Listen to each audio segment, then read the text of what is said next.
So we exist in a dream, and the dreamers existed in a previous world cycle, in a previous universe before this one. And we are those dreamers. We are those dreamers. In this dream world, if one rejects delusion, one is liberated.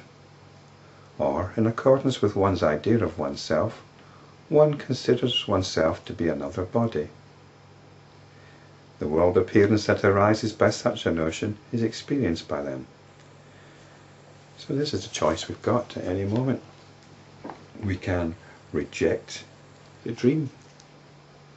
We can come back to the reality.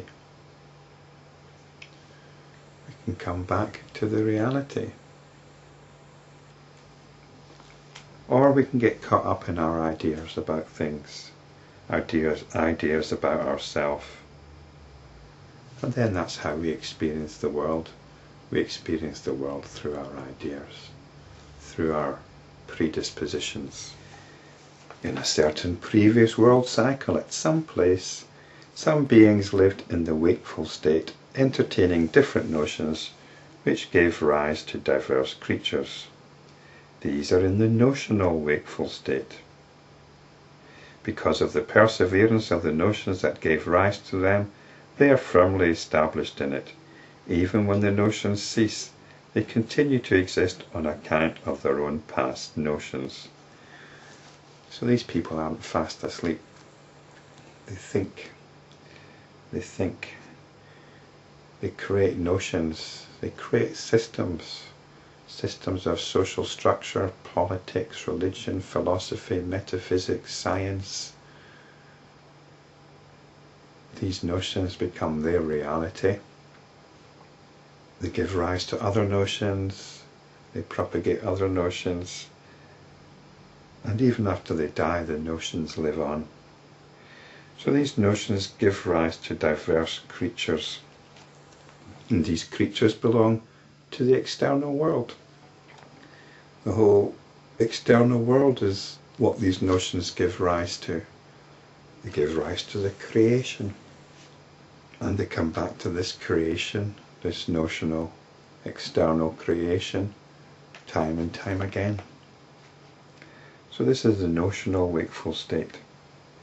They who arose in the beginning, in the expanded consciousness of Brahma, when there was neither sleep nor dream, are known as those who exist in the pure wakeful state.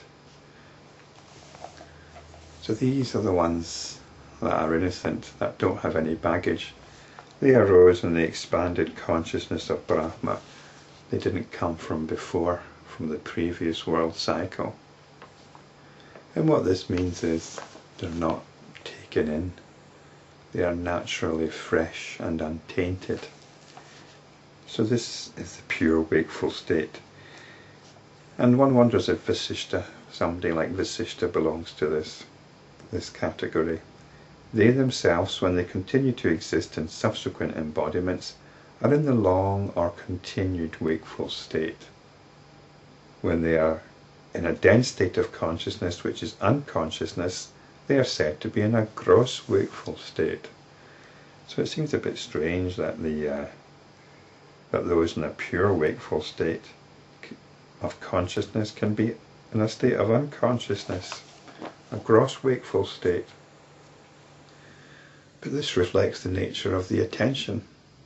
The attention is either resting in itself or it's identifying with something, involved in some task. So one is pure and one is gross. After the attention has been involved in its task, it returns to itself. Then it's realizing its purity once again. So these are the various starting points. We can either be totally caught up in the dream. We can be caught up in thinking about the dream, in our notions. Or we can be completely free of these notions and come back to our true self, using the attention as necessary. After listening to the scriptural expositions, they who look upon the wakeful state as dream are in the state of wakeful dream. So then you're waking up from the dream. When they are fully awakened, and when they rest in the supreme state, their perception of the world in the waking state decreases in grossness, and they who are in such a decreasing wakeful state reach the turiya, or the fourth state of consciousness. These are the 7 states in which diverse beings exist. In fact, even as the 7 oceans are but one mass of water, all these are but one ocean of consciousness. So there's awareness. Awareness exists in certain modes, in certain colours, if you like. In each individual, me, you, whoever, the awareness is in a particular condition. Ultimately, it's unconditioned, and we need to realise that. But it depends to what extent we're caught up in the dream, in our notions, to what extent the attention moves easily. This is it. If we're caught up in the dream, we might not have any awareness of the attention. If we're caught up in our notions, we realise the notional nature of things. We realise we're starting to have some awareness of our attention. Or we can have complete freedom with our attention. We're not letting it be hijacked. We're not in the thrall of any kind of addiction. Whatever the case, we wake up eventually,